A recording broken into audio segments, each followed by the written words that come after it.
Il y a peut-être des gens pour qui la différence n'est pas claire. Le probiotique est un micro-organisme qui constitue une flore pas seulement intestinale, on a des micro-organismes dans notre bouche, dans notre intestin et aussi dans le vagin des femmes.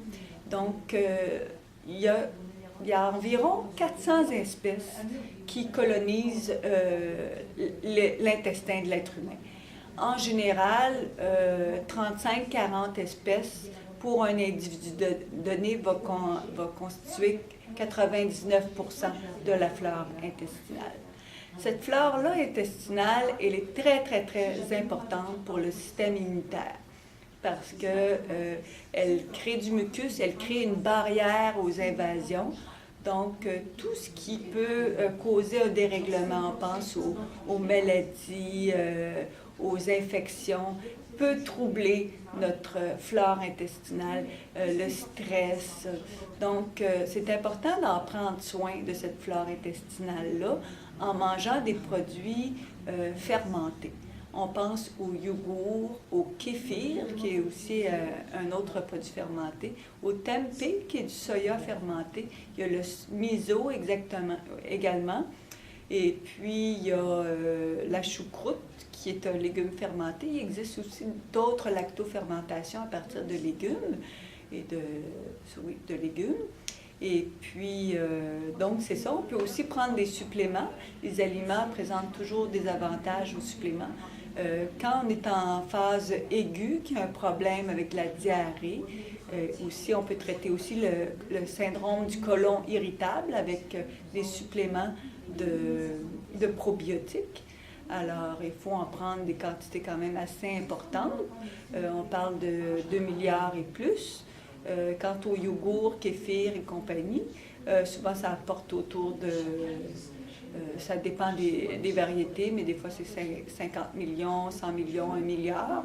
Donc, vérifiez l'étiquette de votre marque de yogourt, à savoir combien la garantie du fabricant concernant les cultures actives. Donc ça, ce sont les probiotiques. Donc, ce sont les micro-organismes qui constituent notre flore intestinale qu'on doit entretenir, qu'on doit protéger pour maintenir une bonne santé, parce qu'on sait que c'est la première barrière au niveau de notre système immunitaire. Quant aux prébiotiques, ce sont souvent des oligosaccharides qui servent de nourriture à nos probiotiques. Donc, les prébiotiques sont la nourriture des probiotiques.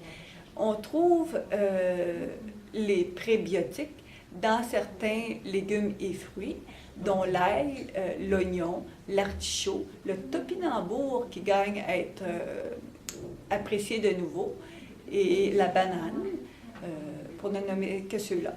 L'industrie alimentaire a saisi la balle au bon après avoir insisté sur les probiotiques. Ils ont commencé à enrichir plusieurs des yogourts et aussi des jus en prébiotiques. Donc, ces jus-là et ces yogourts-là, ou tous les produits enrichis en prébiotiques, sont souvent enrichis avec de l'extrait de chicorée, qu'on appelle l'inuline, qui est un oligopolysaccharide, et puis qui sert de nourriture aux probiotiques. Donc, un produit dans lequel on va trouver les deux, les probiotiques et les prébiotiques, vont s'appeler des symbiotiques, donc qui contiennent les deux, donc qui favorisent la santé intestinale.